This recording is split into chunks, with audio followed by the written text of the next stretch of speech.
Ladies and gentlemen, welcome to our very first edition of Hot Talks right here on Hot News TV. And like we promised, we were bringing somebody very interesting, somebody very influential to that matter. No other person but the famous URBAN JAMZ CEO, Mr. Valery Atia. Mr. Valery Atia, welcome to the talk. Thanks, nice to meet you. Okay, yes, Corona salute. We no longer graduate. Okay, but you see, just like flipping to something, please, Mr. Atia, have you seen one dead person, or can you really point of somebody suffering of this corona issue right here in Cameroon? No. So what is happening then? I think it goes with medical ethics. Medical ethics? Yes, I don't think any sick person or the family of somebody who has passed away from COVID, they would want the face of their family member plastered on the media. It's here in Cameroon. Yes, it's here in Cameroon. Okay, that was just an outside, for what's happening in Cameroon, our current situation in the whole world as well, the COVID-19 issue. So, Mr. Atia, in some very brief statements, who is Mr. Valery Atia? He's a simple and down-to-earth person. Simple and down-to-earth person. He's an entrepreneur. Yeah. He's a philanthropist. A philanthropist. And he's a go-getter. Wow, go-getter. I like that, go-getter. Are you married? Are you engaged? No, I'm not married. I'm not engaged. You are not engaged? I'm a single dad. You are single dad of how many? 7. Okay, a daughter 7. Okay, me myself too. I'm a single dad to a daughter of 8 months. Oh, 8 months? Yes, yes. Late. Yeah, and I asked a question because I noticed on your timeline, you post, a couple of the recent one you posted that they really got me. You're like, that thing they do me. Yeah. What thing? You are the one to your mind. Oh, really? This is interesting. Yes. Okay, so that is not what I was thinking. I would say hungry. That thing for me is I'm hungry. I want to eat. That thing could be eru, conchaff, beans. So why don't you say I'm hungry to eat eru? You say that thing. Because I want to play with the minds of people. So your tribe, can we know? Oh, I am from Menchum Division. I am Womb. And wow. Banso, Banso, K4. K4. People for that telephone, yes, give me my code maker. Okay, that was just to flip around with Mr. Atia before we get into the purpose of us really inviting him here on this talk. Yeah, so the URBAN JAMZ Award. Yeah, so what gave you that push, to come up with the URBAN JAMZ Award? The hunger to see urban music represented in Cameroon. We had other award shows, or we have other award shows, but I don't really see them. I don't see them as a representation of urban music, like the young people coming there to celebrate us, to celebrate music. I think that's what pushed me, because I wanted a place where young people would come, not only about the music, meet one another, talk about collabos, sure, talk about coming together to do other things, music related. Okay. Yeah. Okay, great. Yeah, because honestly, to organize an award here in Cameroon, I've tried to know that just assemble 3 of my friends, let's discuss on something. It was trouble. Yeah, so now a picture like bringing, all the artists, in various fields, music directors, it's something really great. Let's talk about the 5th edition of 2016, where let's say, very few people, really had an idea, or what, you really want to put up, of such magnitude. Can you outline us 3 of the major challenges that you actually faced, for the very first edition? The first thing is finances. Everybody knows. The first thing is finances. The second thing is getting the artists to attend.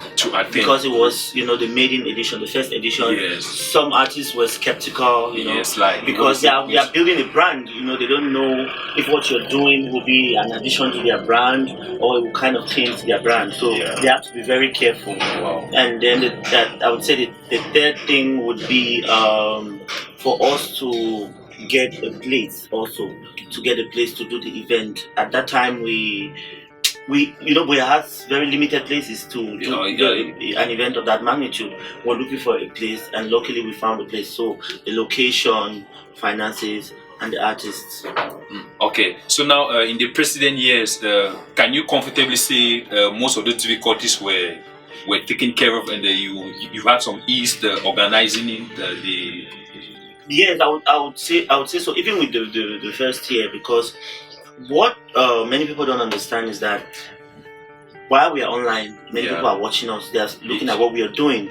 They're like, I'm sure you're surprised that I've been following you. I see all what you're doing, and I'm saying, okay, you do so many things. Why don't you just pick one? Okay. People online watch almost everybody, especially if you have a platform. People watch you, they see what you're doing.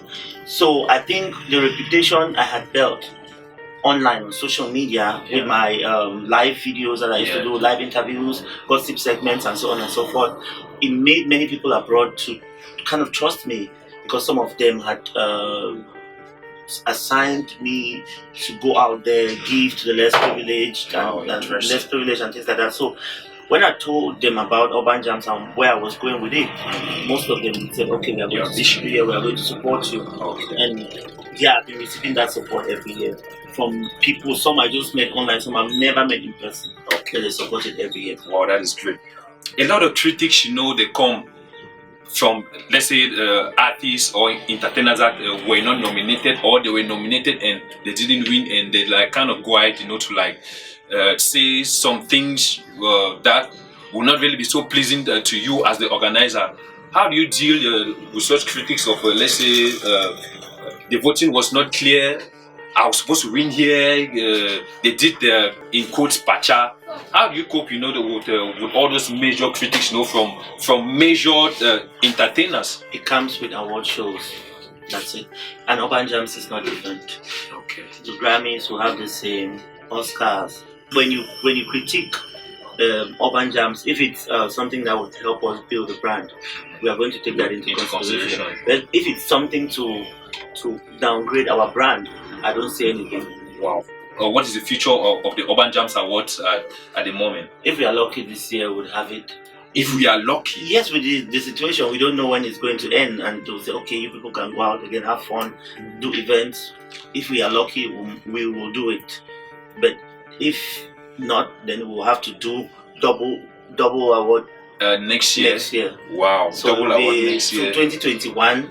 But at the same time, when they say best new artist, they would say best new artist for 2020. The winner is best new artist for 2021. The winner. It will be fun. Therefore, that the COVID-19 will instead give us a more fun, fun scenario. Show. Trust me, it will be nice. Okay. Yeah. So talking about support, this is something I believe, for you to come up with something like this, you deserve all the support possible.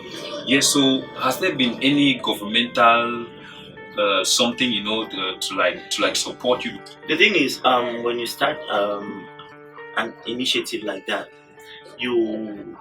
some people I would say some people do not have information of how to go about getting support from the government. And I was one of those people. I didn't know how to go there and get the support. So I would always thank someone like Mr Gilbert, who held my hand and say, oh, you've done this since 2016 all by yourself. I think it's time you go to the government, the Ministry of Culture, so they could support. And when we went there, they told me what to bring.